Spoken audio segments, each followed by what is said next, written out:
Hey there, welcome to today's episode. Diving in and making a beat on the Ableton Push 2. It's going to be a live unedited session. I just want to talk about these things because I think they represent excellent value for money, even in 2024. A couple of reasons for that. The first one being the value for money, generally the price. I got this one for £175 in the UK. It was a bit of a steal, slightly lower than the going rate. $250 would buy you an absolutely immaculate one. This one was a little bit tatty, had the sticky back and sides, but an afternoon's work, some alcohol, bit of elbow grease, clean this thing up. They're very simple devices inside. There's just one big motherboard, not a huge amount of cables or delicate items, not like an old MPC where there's hard drives and cables everywhere you need to move. So if you can be bothered, you can just unscrew the back, clean the back case while it's off. And while I was in there, I cleaned all of my pads, my pad sensors, made sure all the encoders were dusted. Put it back together, you've got pretty much a brand new device, and yeah, for a very, very cheap price. The reason the price is so cheap, of course, is because the value has come down with the Push 3 being introduced, and also the fact that they are pretty old. However, they're built like tanks. It's a solid piece of gear. I've never had one that the pads have been not very sensitive or anything like that, especially once all the pad sensors have been cleaned. I think they're pretty robust. Obviously, if you were thinking of buying one, you'd want to make sure you test it. And one thing you need to look out for is iffy encoders. If the parameters are flickering or anything, might mean the encoder is going. But that is also something that wouldn't put me off because the motherboard is so simple when you're inside. You can get access directly to the pins, 3 or 4 pins and a new encoder for £6, soldered in, you'd be on your way again. Just keep that in mind. I like them also because you get a standalone experience for very little money, because standalone is the new cool thing. Let's face it, every company out there now is making a standalone little device, and they range from probably at least £400 upwards, all the way up to the new fancy Push 3, which looks fantastic, but it is £1,700 in the UK. Even the non-standalone version is about £800, and I would say you were at least 90% of the way with a Push 2 as you are to the non-standalone version. Other than the MPE pads, pretty much everything else is the same. You get an audio interface built in, so if you were taking it out and about, which you can't really do with the non-standalone one anyway, then yeah, as long as you've got a separate audio interface, it makes no difference to you. The fact that the cables don't go directly into the device. In fact, there's a lot of benefits for having a separate audio interface, like the SP404 that I'm using here, because I'm going to be using that to add effects to whatever I want to sample. And you can use it like a bit of a loop where you, inside of Ableton, you set this device up as the audio input and the output. You need to be careful of feedback loops when you're monitoring audio and stuff, but ultimately you can do that. I can take samples from here, run them through the SP and all the way back in. It's quite nice. The standalone appeal as well is, as I say, it's a little bit hyped up, and this feels standalone. It doesn't feel like I'm connected to the computer. I don't use the mouse when I'm working. I'm not going to be using it in this video. On my screen on my iMac in front of me, because I am at my desk, is OBS. It's what I'm currently recording because that's what I like to monitor when I'm making the video. I'm not looking at Ableton. I've got that closed down and out the way. I am tethered by one USB cable and a power cable, but when I use my MPC 1 Plus, I'm tethered by a power cable. It doesn't have a built-in battery. The idea of standalone is fantastic, and if you are a traveling musician, somebody that needs to move around with their gear, I completely get it. I get why you would go that route. But for me, standalone was more about the hardware. It was more about not using a mouse. It was this feeling that you've got pads and buttons and, yeah, rotaries that you can mess around with, encoders. It's that feeling is what I'm looking for, because it doesn't feel like you're working on a computer. And if I have a long enough USB cable, I can go and sit in my other room if I want. I can go and sit on the couch and feel pretty much the same way that I feel when I've got my MPC 1 Plus, which was, at the time, certainly a more expensive device than what this was to buy. This has a lot of benefits though, and the other thing you've got to keep in mind is sometimes there's a reason not to go standalone, and the big reason for that is the lack of limitations if you have a good computer powering it. This arguably has more computing power than the newest Push 3, because that has 8 GB of RAM, whatever's built into it. This has access to 32 GB of RAM, an i7 processor, because it's running off my iMac. So I can load 100 tracks, 100 plugins, whole gang of samples. I'm not going to run into any problems at any point. the little MPC One Plus, 2 gigabytes of RAM, the Machine Plus, 4 gigabytes of RAM internal memory. And there are plenty of articles about people pushing those to the limits, loading up too many tracks, too many MIDI tracks, and all of a sudden it freezes, it crashes. You're just not going to have that problem with something like this. Don't be too swept up in the idea of standalone unless it's something that you really, really need. With that said, let's dive in. A couple of other things. We've got clips now. So this view was only limited to the Push 3 at one point. It's now on the Push 2, this clip view. You need to press clip twice in order to access it. It's not new information, but just in case you weren't aware. The other thing is that when you add tracks in, and we can do that just to show you, if I add a MIDI track, go to drums, and then let's say like a drum rack. Doesn't have to be a drum rack, but if you're searching for something on this device now, we want to load in a sample, click browse, you will see filters. You'll only see that if you're beta testing the 12.1 version of Ableton Live. But what was potentially something that was only going to come to the 3 with this new tagging system and the filter system is being brought to the Ableton Push 2. So Ableton are keeping these devices up to date. They're not going to fall behind anytime soon. And because it's not using some kind of technology like the, in the future, the Push 3 will be great to a certain point, then its processor is going to get slow and it's going to need to be updated. And that might be the best part of another £1,000 that you have to pay to do that. This is dependent on the computer it's plugged into. Just more food for thought. But anyway, it is getting updated. We're going to come back. Let's go back here. We're going to delete this drum rack. I'm going to start with a new one. I'm going to add a track, MIDI, drums. And this time I'm going to load in a custom built drum rack. I build a lot of these because I find it the easiest way to browse for samples. Maybe once the new tagging system is kind of fully integrated, it will be easier. At the moment, it's a little bit buggy, which is why it's in the beta and not on the full version, the kind of stable version of 12. But in the meantime, this is what I use. So I make these little custom drum racks for every sample pack that I want to gain access to. Haven't done it with a ton of them, only a few. But Beat Butcher Volume 6, for example, I load in a few samples from each folder that I want to gain access to, lay it out like a little drum pad because it's a drum rack. We've got kicks. I like 2 of everything, so 2 kicks, hi-hats, snares, just for variation sometimes. Don't always use them. Let's say we want to access the kick and I want to choose another kick from that particular sample pack. Select it, browse. It takes me directly to that folder where all of those samples are. Let's say I want the kicks here, but I want something from another sample pack. Then I just use the left-hand side menu to scroll back up into my drums, look for the Alchemist, whatever. Can find other samples and bring them in. But this, for me, is the easiest way of loading sample packs into drum kits. Let's find a good kick drum. I like that Bosch one. I'm going to load that in onto the first pad. And just in case I want to use them, we'll make duplicates. Just going to put the same one here. I'm going to put accent on because that is fixed velocity. I might turn it off before we record, but just while we're auditioning samples. The pads on these devices are really sensitive. I've read some articles here and there about people saying they were stiff or they didn't feel they were responsive. In the 2 of these that I've owned, I've never had any problem with them. They've always been very, very responsive. If you go into the setup and then into preferences, is it preferences or expression? We've got pad sensitivity, pad gain, and pad dynamics. I like 975. It's so that I can get nice light touches, really soft sounds. And if you give it a little bit more of a press, you're going to get some pretty decent gain coming through there. Those are my settings, but I think the pads on these are really playable, really nice. Let's go back to our device. Let's find what we got here. I don't mind that hi-hat or the open hat, so I'm going to leave those. Do want to swap out the snare drum though. We don't want a rim shot. We'll choose something else.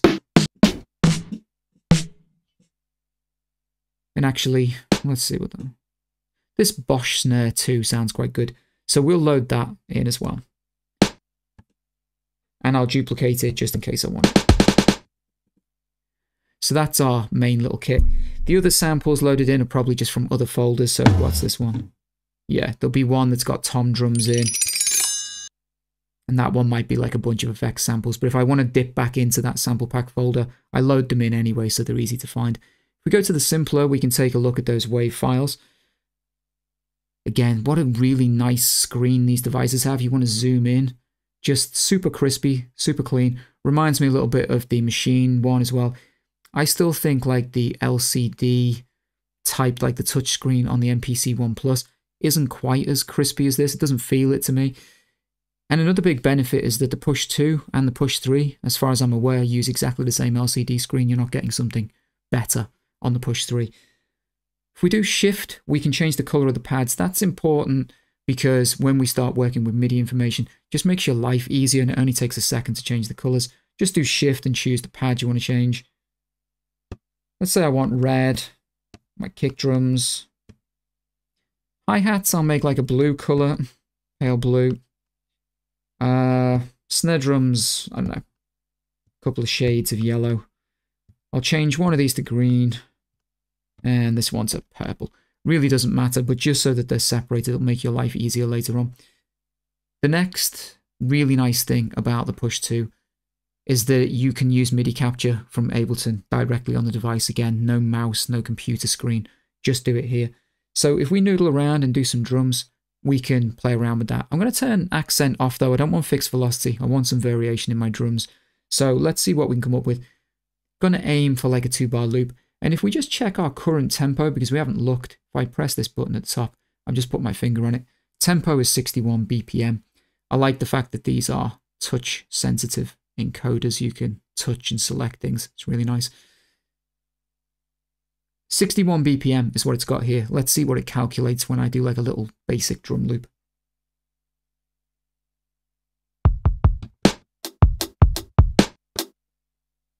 Just work out a rough idea of feel, but something kind of like that.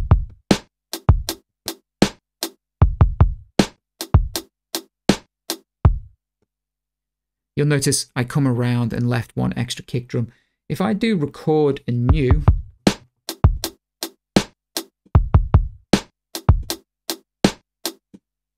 you can see that it's captured that. I didn't have to set the tempo or anything. Just use MIDI Capture, direct from the device, no mouse. And if we press clip, I have to press it twice, we can see our MIDI information. So there's all the stuff we were noodling around with, because if you're unfamiliar with MIDI Capture, it is continuously listening to anything that you input via MIDI. And if you call up MIDI Capture using Record Anew, it will bring up anything that you've been playing with. The beauty of that, one, is because it's quite clever and it looks for loops. So in this case, it's found the 2-bar loop that we're looking for. We can crop that down. But if you had something melodic and you were just noodling around and you found a little riff or a melody, but you just kind of bypassed it and then we thought, oh, actually, that was a really good idea, you can call up MIDI Capture and that bit of information will be there for you to crop down and pull out. So we're just going to crop this. You can see it's even cropped out the extra kick drum we don't need. And we got a loop.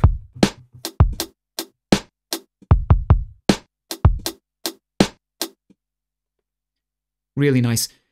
Hopefully as well, it makes sense to color code the drums, because when you want to start searching and looking through things, you will see nice and clearly all of our kick drums are red, the hi-hats are blue, etc. Nice and easy to see. This brings us on to the layout. So currently the layout I'm using, it's not drum 64, but you'll notice there's a 64 drum pad here. So you want to load a drum sample onto every single one of these. You can do that and play them, which is pretty crazy. We scroll through, we got loops or loop selector. So as you build this out, you can start creating and then duplicating. So I could create one basic loop, then maybe I add some ride cymbals or something else, and I can just keep adding and building upon that, and then you can switch between them, which is really nice. 16 velocities is great on the Push. You have that from things like the MPC, where you take a sample and it gives you 16 velocities of that sample slice or that drum sound or whatever it is that you want to play with. What's great about it here is because it lays it out right next to you, so you can switch in real time between those. So if it's the kick drum, or the snares, you can just do that. You might be real-time finger drumming and just want to throw some ghost snares in and things. You can do all of that on the pad right next to you. Very clever. Maybe when you're recording, depending on what mode you stay with or you start with even, you will see like the MIDI information kind of like this. It's quite small. It's why I normally switch over to drum macro variations, because it just makes the MIDI clips a little bit bigger on the screen, easier to see. With most of these modes, except 64 drums, and it changes depending on the instrument that you're using. So with a drum rack, these are the modes you get here. With notes, it can be slightly different. But with the exception of the 64 pad layout, The other versions use maybe the bottom half, and the top half is a step sequencer. Very traditional, but really cool because it means that even if you want to still come in and just draw a few notes in, we can do that. Another good reason for, changing the color of individual drum sounds is to select our kick drums. We know that they're all red, and then we can see them laid out here. Because I repeated the pattern for this particular drum loop, hopefully it makes it quite easy to see what's going on. But this is the first half of the first bar on this top line. This is the second half of the first bar on the line underneath, where there are no drum sounds, no kick drums. And then it's repeated, so this is the first half of the second bar. And the row underneath is the second half of the second bar. Let's say you wanted to add a kick drum into that second bar, we could just draw one in. You'll notice it shows up there. You can change the velocity depending on the notes that you put in. I like that with heavy velocity is a bright light, and the dimmer the sort of step that you can see means that the velocity is really low, and it's the same on the display. It's just an easy way of seeing where you're at. You can change the colors of everything as well. So let's say the contrast is a little off here for your eyes. You want to change that to something else. If you do shift, you can change the color of the, the instrument itself. So let's say I wanted that to be pink. And if I go to the session where it's now created our first MIDI clip, I can do shift, and I could also make that pink if I wanted, or whatever color, just to make it easier on your eyes depending on what you prefer. We'll go back to notes for a second. I don't want that extra kick drum, we don't need it. But while we're in here, I want to be able to look at what's going on. Hopefully you'll notice no quantization because I didn't set that as a recording option. You can, of course, if you go into your Quantize. So let's talk about the Quantize menu. Quantize you need to hold down in order to get access to it. When it's held down, you'll see all of the parameters. Now, when you let go, it doesn't apply those. It only applies them when you do a single tap, like quite quickly. As long as we just long press, we're just changing the parameters. So if I wanted to snap everything to 1/16 notes and at 100%, I could dial that in. I love that it gives you a percentage because sometimes that's it. You want to quantize a bit, but you don't want to go all the way to 1/16 notes. You can do whatever percentage that you like. You can also apply swing. Swing is quite interesting because it is specific to the push devices, I'm sure. You have groove that you can apply these kind of swing presets inside of Ableton, but with the push, the actual push hardware, it has a dedicated swing knob from 0 to 100%, which is pretty handy. But it doesn't work like that. It doesn't work if I just dial that into 52 and then press play. You have to apply it using the Quantize button. But you'll notice as we hold this to get back into the menu, it's changed to 52%. So let's say that's what we actually want. Maybe we go like 65% quantization, 100% quantization and 65% swing. If I tap this again, it tells me that that's what it's done. And hopefully you'll have seen those notes move. Let's just see what it does for our drums.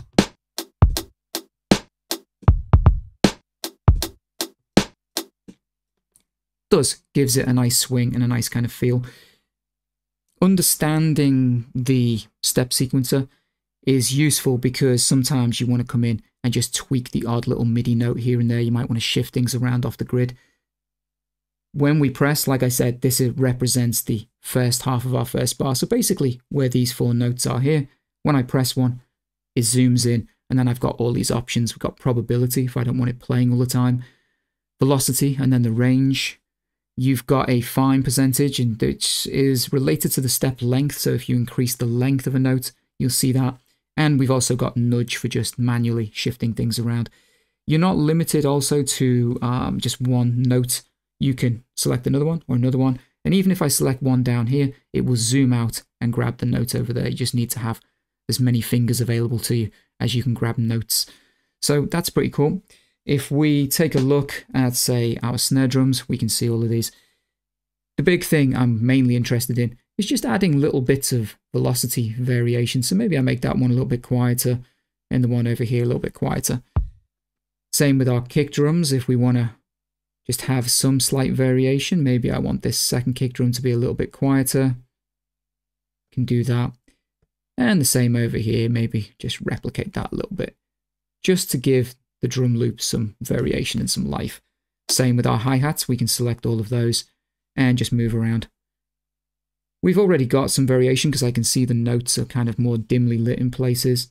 What we got here, 27, bring that down a little bit more. I don't like particularly loud hi-hats, so I'll just scoot through and change some of them here and there. Doesn't need to be anything specific. Make that one quieter. But you see how it works.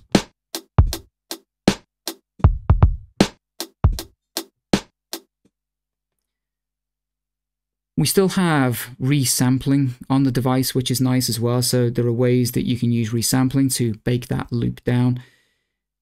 I can use effects from my external hardware, but we can also apply effects directly in the box as long as you've got your device selected. So in this case, it was this one. It's a shame that you can't name on the device because sometimes it might make things a little bit easier to see, but generally you know what you're working with. I know this BBV6 is the drum kit that we set up. This is currently open so you can see all of the individual drum sounds. If I click that again, it'll close those up. Just keeps your workspace a little bit cleaner. But as long as I've selected the drum rack itself, I can add a device. So let's say we wanted to do something with those drums and gritty them up a little bit. I can go into something like my collections where I've got a bunch of effects saved. And I don't know, maybe we add a little saturation, maybe a little reverb first. Let me try a little reverb and dial that in. If I come across, normally when you press one of the devices as well, you can get into another set of menus. So with like reverb, we can see the basic parameters. If I press it again, I can come in and get some more options. I'm looking here where we've got sort of like our high cut and everything else. I might take that off. Let's go back to main. Just take a listen to this. You'll hear that reverb. It'd be pretty heavy because it's 100%.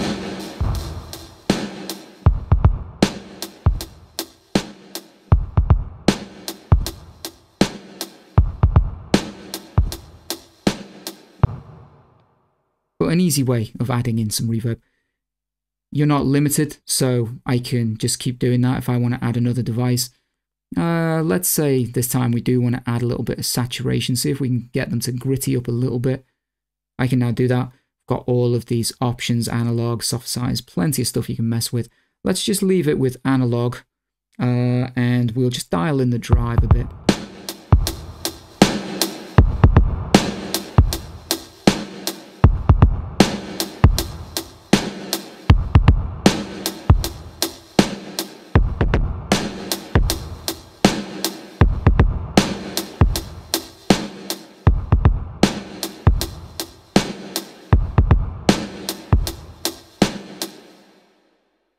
You get the idea. On an individual basis, for the drum sounds, you've got access to the individual simplers. They all go into like their separate simpler. So with something like the hi-hats, if I felt like they were a little too shiny, we can open that up. And using something like a filter, I could turn a filter on just for my hi-hats and dial that frequency in a bit more.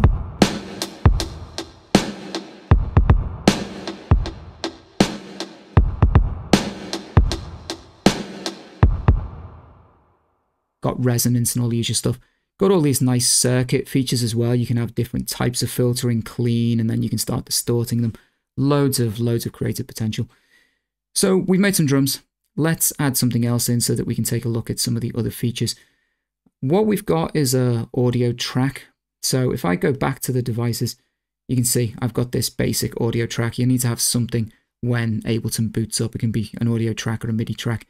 I usually start with just one plain audio track. And the reason for that is because I want to go into my iPad for a second and just get that to boot up. And I've got this jazz sample. I'm hoping I don't get too screwed over the algorithm, but I wanted to show you just bringing something in, recording directly into the device and using the SP404 as we go through. The reason for that is because we're using Spotify here and you might be able to just see the bottom of that. I'm not going to say what the sample is because, again, it's just going to get me in trouble. But if we just make sure everything is set up, I know that my input, so if we press mix, go to input, is set to external in. That's what we want. Go to the clip because that will show us the WAV file as it records in. But I could just start playing this sample, which is cool. We can record that. But the beauty of the SP is because it's a Spotify sample, if we wanted to feel more like it came from a record, we can use something like the vinyl sim. So I'll turn that on. Got it dialed in roughly where I think I like it. If I don't want to hear my drums while I'm recording this, which I don't, I'm just going to mute those for a second. You just press mute and select whatever you want to mute.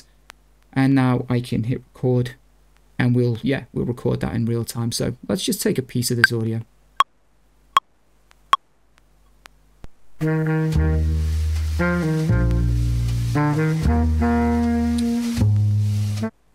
One thing you need to do is you need to arm the track first. So that's my bad. Let's go back. We press record and we arm whatever track we want to record. So yeah, let's try that one more time. Let's just move the sample back again.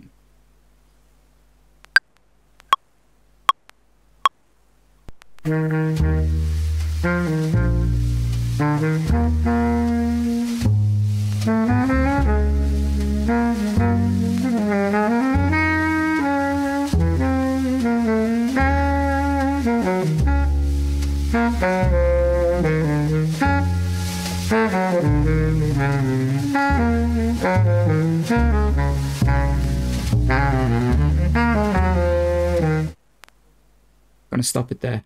Just going to make sure I turn my vinyl sim effect back off again because I am using that as my output device. So we've taken the piece of audio that we want.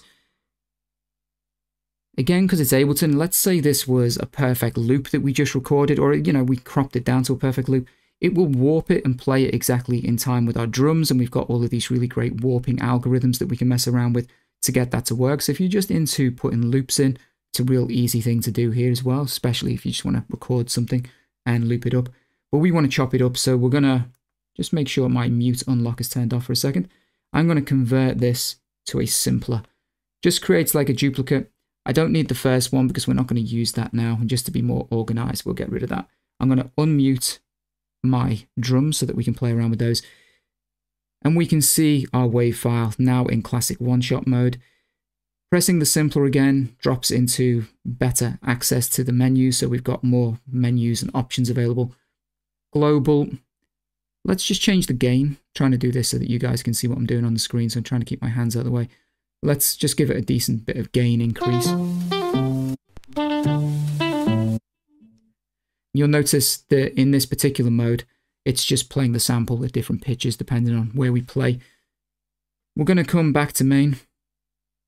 And I'm going to go into slicing mode. We've got the usual thing.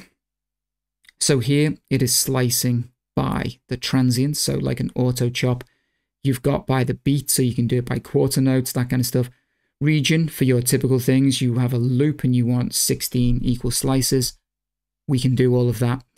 And then, you know, whatever, we can crank that thing up. We've also got manual. And the interesting thing, depending on your layout, so if we just change the layout here to 64 slices. This is 16, of course, but I can fill that entire thing up with sample slices. Another great reason I love the push. Normally, you have 16 pads on a typical sampler like the MPC, and then if you've got a longer loop and you're looking for those slices, you need to switch bank. It's not the end of the world, but having all 64 here available to you is pretty impressive. Let's take it down to, in fact, let's just go to manual chopping. I like manual chopping, so I'm going to do it that way. I can set the starting point over a little bit. Let's say there's some dead space.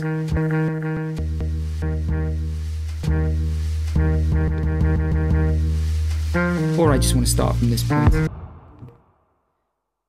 Just keep in mind as you're populating your slices, you only get 4 over and then it starts to move up vertically. It doesn't come right the way across. So we need to move up and then start coming along like this to put our slices in.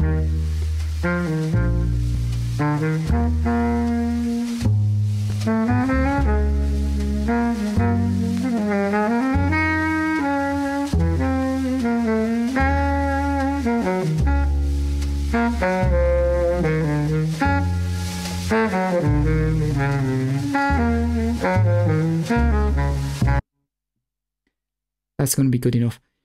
When it comes to swapping these out, and not swapping them, but shifting things around, I normally put my manual slices in, and then I start changing my start points to clean things up.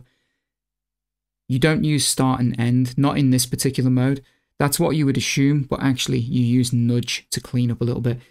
And we've got this zoom that we can zoom in. Depends on what you've been messing with last, but if we start over here, we can really zoom in. Really good displays. The same display that is on the Push 3. I don't think the display is any different. Might show some different things because it's maybe more capable of showing different devices in sort of other ways, but it's the same LCD, so it's pretty nice. Nudge, as I said, to do the sample starts.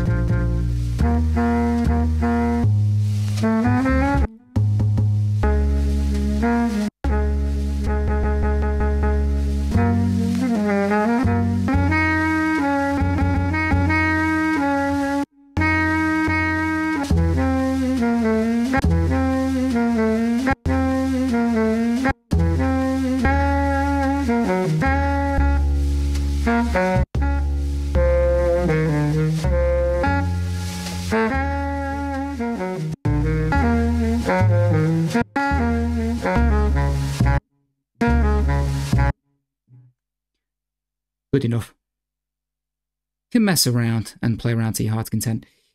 One thing that I like to do once I've done it like this, if you need more flexibility, sometimes it's better to change it again and we can convert it to a drum rack, because you'll notice there is only a nudge that is shifting around for like the starting points.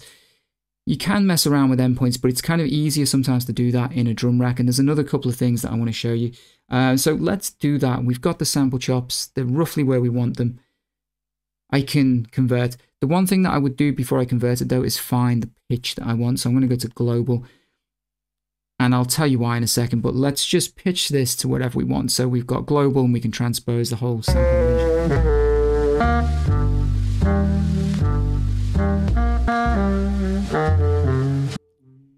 I like -3 semitones. If we now convert this to a drum rack, it won't look too unsimilar, but it's basically put them into, again, like individual little simplers. It's non-destructive, so if you need more of that sample, it's all still there at the start and end, but it is more traditional in terms of moving the start and end points around. I find it easier to slice it like that inside of the drum rack when I've got something where the flow of the sample chop isn't right, and I need to move that around a little bit. Excuse my cat chirping in the background if you can hear him. But that's what we've got. Basically, we've put those into individual little simplers. The reason for that as well is because you can color code them now. When it's inside one simpler and it's sliced up, all of your sample slices will be blue. It's not the biggest pain in the bum in the world, but just like our drums, when we record and we put some sample slices in, let's say we do want to tweak some of those and we want to move them around. At least now, if we need to, we can select the pad and I can make this one pink. Visually, it just makes it easier when you're looking at it from a step sequencing point of view and you want to maybe just move this one pink sample over. You're not just looking at a sea of blue slices, which can get a little bit confusing. So once it's chopped up and put into a drum rack, I now have access to that. Sometimes a reason to put them into a drum rack and then transpose is because now every single individual pad can be transposed individually.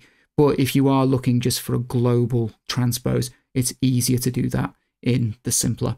Hopefully that makes sense. So we've got some chops. Let's hit play and just see what we've got going on.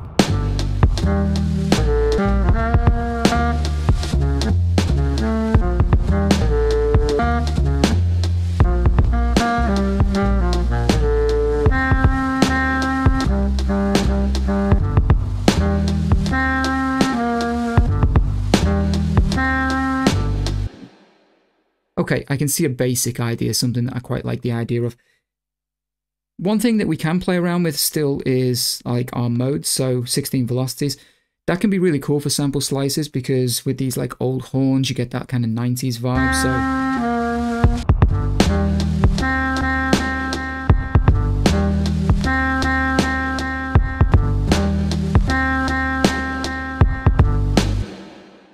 You get the idea. I'm not sure I'm going to use that. I think there's something maybe here just with the chops, but I wanted to show you that you still got access to the 16 velocities, even in sample slicing mode like this. I kind of like just those 3 simple notes. I think that would be good enough.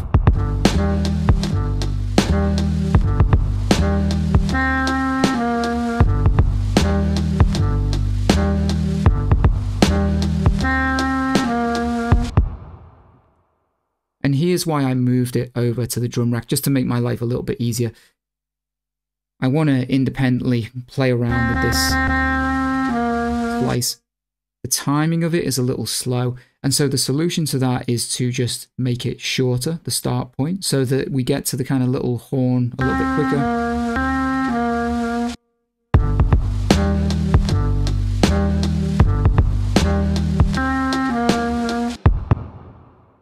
You can see there, kind of overcooked it, so let's dial it back a little bit.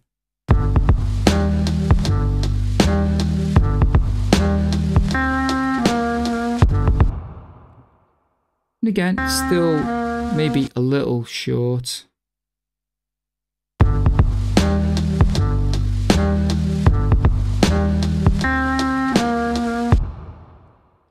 There, kind of fits. Now we know we've got 3 sample slices. Just like before, when we've recorded something in, it's going to show up on our step sequencer, which we can't currently see, but I know I'm only using those 3 pads for now, so I am going to color code them just so that it's going to make my life a little bit easier. We'll do purple and, I don't know, yellow, just something that will stand out away from each other.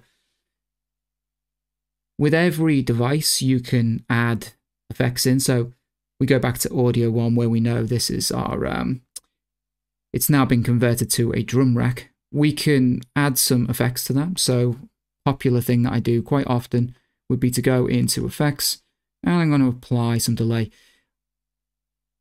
With Ableton, I think it is worth taking time to filter things, add collections, because when you're looking for stuff just like I was then, I grouped all of the effects that I use the most and tagged those with like a little red collection sign. Means it's very easy to find on the device.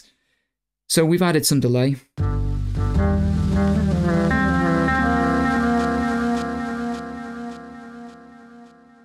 You can do that on an individual pad basis as well, because you can select just the slice and then add the effect. But I wanted it overall. I wanted it for all of them, so I put the effect onto the drum rack, not onto an individual slice.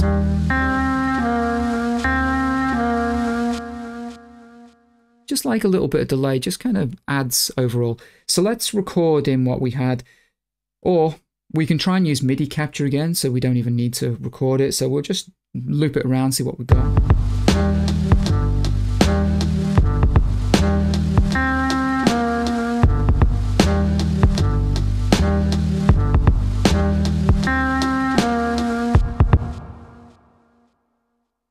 Let's do record in new.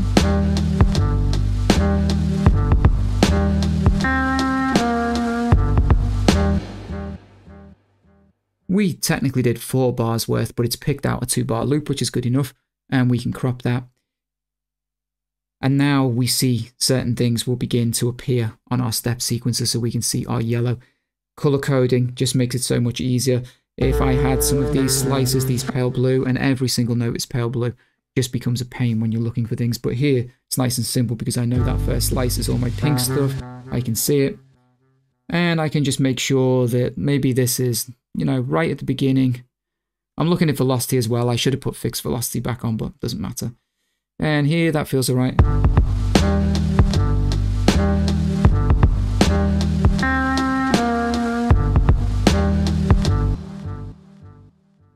Now, I want a certain amount of space in there. I'm quite happy to have the human timing, but I just want to talk quickly about Quantize again, because the idea of percentages is quite nice. I want them to be maybe slightly closer to the grid, but I want them to all be like an equal percent. So I could do Quantize to 1/16 notes, and maybe we just get, I don't know, let's try 68% of the way. We zoom in. You can see it's not snapped to the grid. We can just quickly go back to our first one, because generally I want my first slice to be completely snapped to the grid. For everything else, you can do it like that.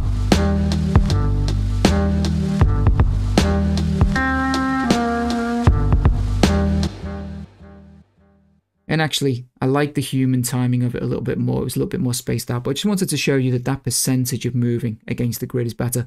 Maybe we just needed to dial that into 30, 40% closer, would have been better.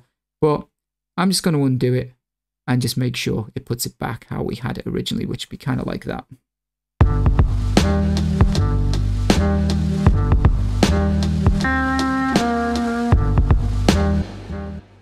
particularly for that last horn sample. So really, that was kind of most of the things that I wanted to show you. We'll add maybe a couple of little effects or something, but I don't need to cook this up and make the video too long. It was just talking about the Ableton Push 2, some of the benefits of this. I think it's a really nice system, the idea you've got all of these pads, this step sequencer, because that still works for the sample slices. You just want to throw in a couple of other sample slices, we could do it. This particular first one, I don't know, we don't have anything towards the end, so over here you could put one, or even over here. You could just add an extra slice if you wanted. There's some creative potential there. I also love that it works like clip and session view. Currently, the Push 3, the big standalone Daddy Push 3, still doesn't offer you the arrangement view of Ableton, at least not that I'm aware of. So you can access the same views we can here. You've got this clip view, you've got your session view. These are lit up because they're armed to record, but if we just disarm that track for a second, it makes more sense. We've only got 2 clips. They are triggered when we fire these off.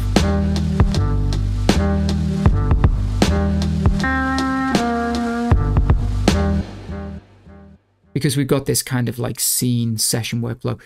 Even when I'm building tracks just in Ableton without the push, this is the way that I've always worked. I like clips and yeah, like little loops, if you will. The session view as opposed to arranging. It's always been the way that I've liked it, and I think it's because of coming from a background of things like the MPC. That's kind of how you build, in little chunks, and then you sequence those chunks later on to put your track together.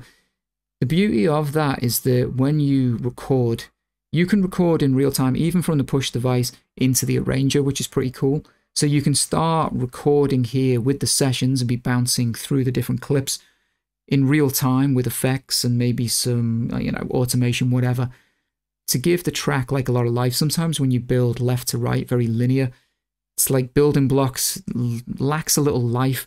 But when you use clips like this, little sessions, in the MPC, you call them sequences, like different sequences, you can bounce around them and just put some more life into the tracks. So this kind of suits me more. If it had an arranger in here, I don't think I'd be particularly keen on using it. I'd rather build this way in the little building blocks and then go from there.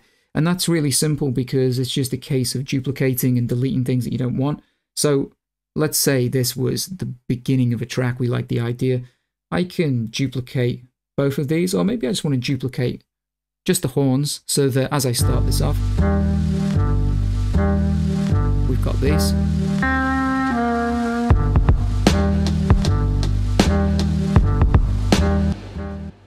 As a very crude and basic intro to that track. And of course, the more you build up in the same scene, so we could start layering out our track, and then you can kind of just sort of work backwards and take the things out that you want.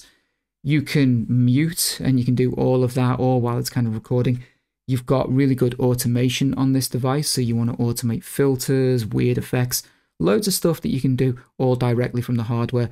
Again, hopefully you've noticed I haven't touched the mouse.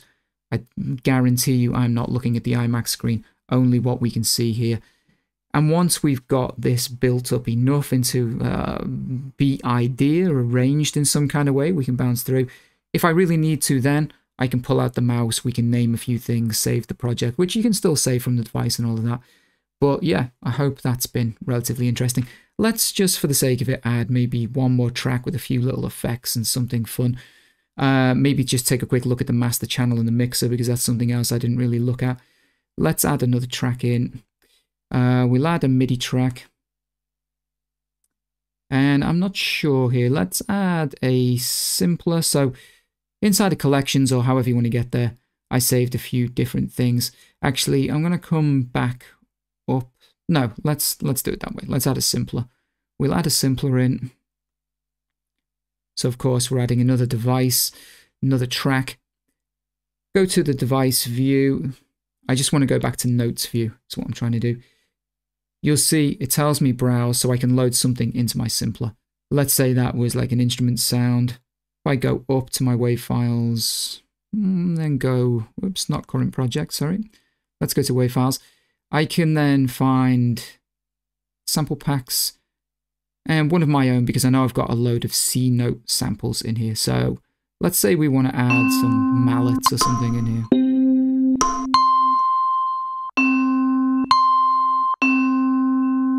I might go with this Bad Vibes one. So we load that. That now ends up inside of our device. So let's go to the device. You can see the simpler. It's there. You got a few things you can mess around with here. One thing that I like to do would be to, you can either put it into one-shot mode, but if you want to mess with like your polyphony, which is easier to do on the device here, in classic mode, I can set that. So technically I can play a bunch of samples at the same time. You can get it so it only plays one, so like monophonic, you can do that. We can add glide and stuff in here, which is pretty cool. But one thing you might want to do so that it feels a bit more like an instrument is play with like your envelopes. So we've got the release we can tweak here. So I'm just increasing that just till it feels a little bit more natural, like an instrument. Works out really well. Let's go back. And yeah, I want to just take a quick look at glide. Let's just see what happens if we apply a little glide. So we need to turn glide on.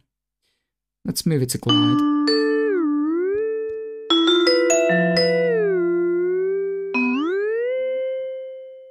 And it depends on the glide time.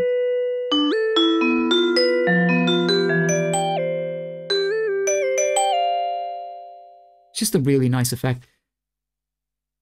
Again, on a whole level, if we wanted to add anything to that, maybe another delay, something, just to make it even more kind of interesting, we can add a delay. I use most of the basic stock plugins. There are so many different types of delay and presets, loads of things you can set up on the Ableton, but I'm just going to go with some of the most basic stuff. Pretty cool. Back in the simpler, I think maybe just filter this down a little, just make it a little less shiny.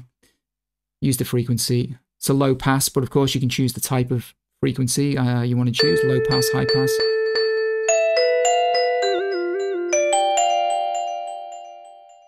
And I know that's pretty loud, so if we go to mix and then look overall, we've got a mixer view where we can start messing around.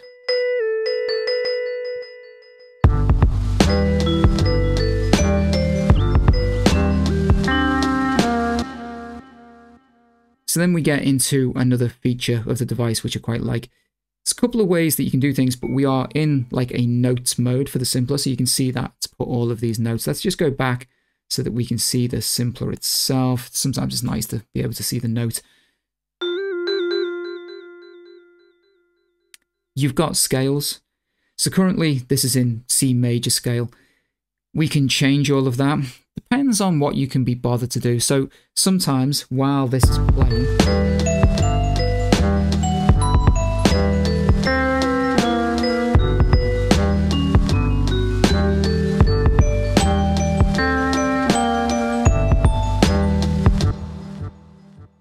we could try changing the key and even the scale and see if we can find something that fits the sample that we've been slicing up.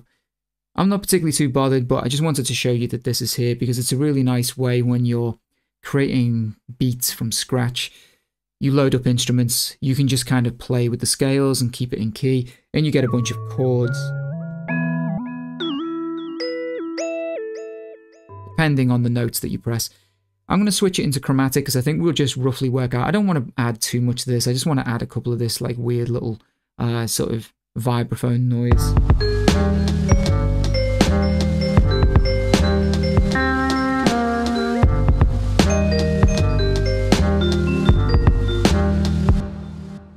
We've got our octaves at the side.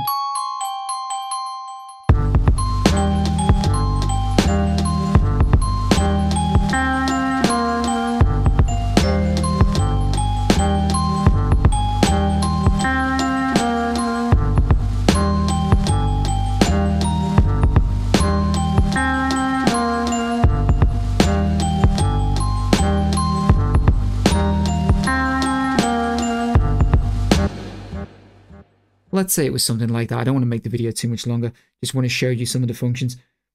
Again, I could use Midi Capture to get that. We'll do.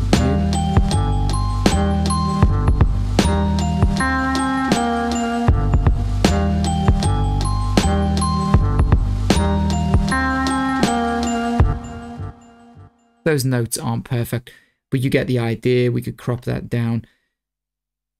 And then you can start tweaking things. You can delete notes out and all of that kind of stuff.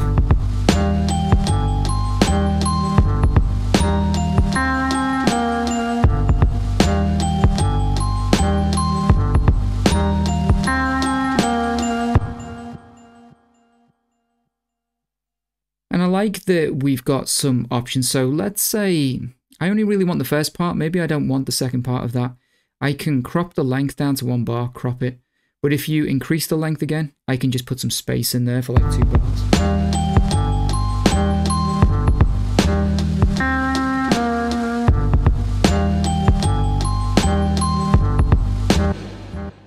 Because maybe at that point I'd want to sort of counterbalance that with like another instrument or something else going on. I'm not like super keen on that for this particular episode, but I just wanted to show you how we could put those in. If you want to get rid of a clip, you can just delete it. So as long as it's on clip like this, we're looking at our MIDI clip, I can delete everything. And now it's just gone back to how I had it before.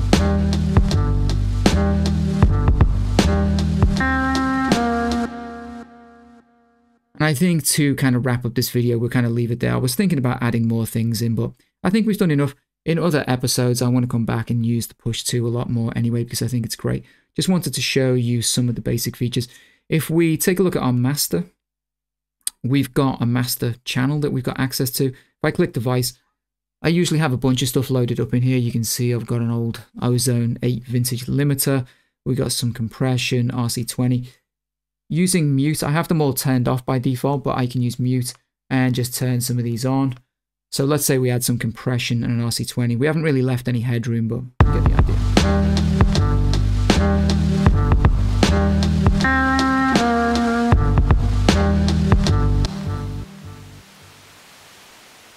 And as I said before, we are using the SP404 as our main audio interface.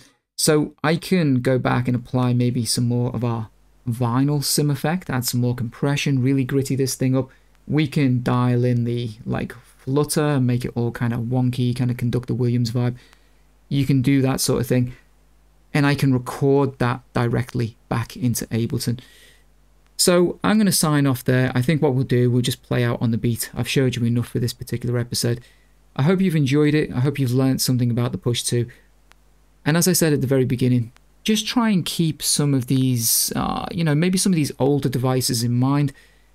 Just because something isn't standalone doesn't make it terrible, doesn't mean that it's not as cool as an MPC or whatever, because I think there is just a little bit of a trend to not necessarily shun these devices, but there's just these kind of cool points you get for having a standalone device. Standalone is great if you're going to go out and about into the world and you really need it to be standalone. But just bear in mind what I said. With an older device like this, I am using the power of my iMac. I can work with a completely hardware standalone feel. Feels exactly like working standalone, but without any of the limitations of a standalone device. I'm already in the box with Ableton, so it's not another step where I now need to track all of this, get it into Ableton to finish the track up. I'm just right there. Anyway, hope you've enjoyed it. Let's have a little bit of vinyl sim on this and hope it's not crazy. And I'll catch you guys in the next episode. Take care.